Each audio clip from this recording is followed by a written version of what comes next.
اعوذ باللہ من الشیطان الرجیم بسم اللہ الرحمن الرحیم انا للہ و انا الیہ راجعون۔ عزاداران اہل بیت علیہم السلام، آج بڑے ہی غم کی تاریخ ہے ہمارے اور آپ کے۔ چھٹے امام اس دنیا سے رخصت ہوئے، چھٹے امام کی شہادت کا دن ہے، چھٹے امام کی شہادت کا یوم ہے۔ بہت ہی غم کی تاریخ ہے۔ ہم سبھی شیعان حیدر کرار کی خدمت میں آج کے اس غم کے دن کی تعزیت پیش کرتے ہیں اور چھٹے امام کی شہادت کا پرسہ پیش کرتا ہوں اپنی طرف سے اور اپنے خانوادے کی طرف سے۔ امام ششم کی حالات زندگی وہ تو اس مختصر سے بیان میں بیان نہیں کی جا سکتی ہے، لیکن یہ اللہ کے بنائے ہوئے اماموں کی فہرست میں سے ایک امام ہیں جسے اللہ نے چنا ہے، اللہ نے منتخب کیا ہے، اور فقہ جعفریہ جو مشہور ہے تو امام سے ہی منسوب ہے۔ بہرحال ہم سب جعفری بھی کہلاتے ہیں اور امام کے بہت سارے شاگرد تھے۔ امام نے چونکہ امام کو بہت زیادہ طویل وقت ملا تھا تو امام نے تشیع کو بہت آگے بڑھایا اور اپنے چاہنے والوں کو اپنے تمام اپنی شریعت سے اور اپنے احکام سے آگاہ فرمایا۔ لہٰذا امامت کے ثبوت بھی امام نے اپنی جا بجا دیے کہ من اللہ امام میں ہی ہوں، مجھے امام مانا جائے۔ بہت سارے ثبوت دیے۔ میں آپ کی خدمت میں ایک بات عرض کرتا ہوں کہ ایک دن بادشاہ وقت اس نے امام کو بلایا۔ میں اپنی زبان میں اپنے الفاظ میں اس واقعے کو نقل کر رہا ہوں کہ امام کو بلایا اور ساتھ لے کے چلا، تو امام اور وہ بادشاہ وقت دونوں ساتھ ساتھ جا رہے تھے۔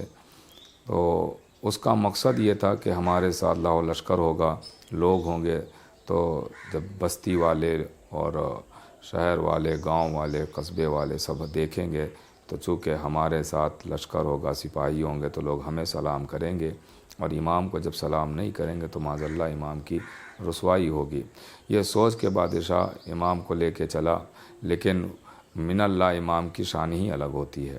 جب وہ چلا تو بستی والوں نے تو بادشاہ کو لاہو لشکر دیکھ کے اسے سلام کیا، لیکن روایتوں میں ہے کہ در و دیوار امام کو سلام کر رہے تھے، پیڑ پودے امام کو سلام کر رہے تھے۔ یہ دیکھ کے بادشاہ خوفزدہ ہوا کہ ایسا نہ ہو کہ کہیں تختہ ہی نہ پلٹ جائے، لوگ کہیں کہ بولنے والے تو ان کو سلام کر رہے ہیں، نہ بولنے والے ان کو سلام کر رہے ہیں۔ تو بہرحال اس نے کہا اب ہم آگے نہ جائیں گے، بلکہ ایک ریت کے ٹیلے پر وہ بادشاہ بیٹھ گیا اور دوسرے ایک ریت کے ٹیلے پر قریب میں ہی وہاں امام تشریف فرما ہوئے۔ اب بادشاہ کے ساتھ لاہو لشکر ہے، امام یک و تنہا ہے، اور روایت ہے کہ اتنے میں ایک سائل، اسی بستی کا رہنے والا سائل فقیر، وہ آیا اور اس نے دونوں کو دیکھا، بادشاہ کو بھی دیکھا، امام کو دیکھا، اور پھر امام نہ جانے کیا اس نے سوچا کہ امام کے پاس آیا اور اس نے بھیک مانگنا شروع کر دی۔ امام نے بغیر اسے دیکھے کہا دامن پھیلاؤ، اس نے دامن پھیلایا تو امام نے اس کے دامن میں 3 مٹھی ریت یعنی مٹی ڈال دی اور کہا جا اسے بھاری قیمت پر بیچ دینا۔ وہ جب چلنے لگا تو بادشاہ کے سپاہیوں نے کہا کہ کہاں گئے تھے اور کیا ملا؟ تو اس نے کہا ہم ان کے پاس گئے تھے اور یہ مٹی ملی ہے۔ تو وہ سپاہی ہنس کے کہنے لگا کہ تو غلط جگہ چلا گیا، بادشاہ وہ نہیں ہے، بادشاہ یہ ہے۔ مگر سائل نے کیا عجیب جواب دیا، اس نے کہا کہ مجھے تو شکلاً یہی بادشاہ لگا، اس لیے میں اس کے پاس گیا۔ تو کہا ٹھیک ہے، اب جب تو اتنا کہہ رہا ہے تو جا اور اس مٹی کو لے جا، دیکھتے ہیں تیرے کیا کام آتی ہے۔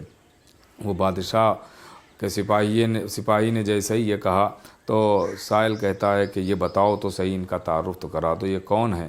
کہا کہ یہ دعویٰ کرتے ہیں کہ ہم امام ہیں۔ تو یہ سن کے وہ سائل چلا گیا، گھر آیا اور بیوی سے پورا واقعہ بتایا۔ بیوی نے کہا تو پھر جب امام نے کہا ہے کہ جا اسے بھاری قیمت پر بیچ دینا تو اسے بیچ کے دیکھو، شاید کوئی بات ہو، کوئی ہمیں رقم ملنے والی ہو۔ اب جب وہ مٹی لے کے ایک سنار کے پاس پہنچا، ایک جویلرز کے پاس پہنچا، تو اس نے ایک چٹکی صرف مٹی بیچی تھی، اور روایتوں میں ہے کہ 10,000 دینار اس نے دیے اور کہا کہ اگر اسی قیمت پہ اور بیچنا چاہتے ہو تو مجھے وہ بیچ دینا۔ لیجئے، امام نے دنیا والوں کو یہ ثبوت دیا ہے کہ امام اگر مٹی کو بھی ہاتھ لگا دیتا ہے اور جو کہہ دیتا ہے وہ ہو جاتا ہے۔ مٹی کو ہاتھ لگا کے کہا جاؤ اسے بھاری قیمت پر بیچ دینا، تو سائل لے کے گیا تو وہ مٹی بھی بھاری قیمت پر بک گئی۔ کیوں؟ کا اس لیے کہ وہ مٹی نہ رہی، وہ سونے میں تبدیل ہو گئی۔ پتہ چلا کہ یہ امامت کے ثبوت میں سے ہے، یہ جو معجزات ہوتے ہیں یہ امامت کے ثبوت میں سے ہیں۔ یہی ظالموں کو دشمنی تھی کہ سارے فضائل ان کے دامن میں کیوں ہیں، ساری منقبتیں ان کے دامن میں کیوں ہیں، سارے فضائل و مناقب انہی کے پاس کیوں ہیں۔ یہی دشمنی میں ہمارے اور آپ کے امام کو زہر دیا گیا اور امام کو شہید کر دیا گیا۔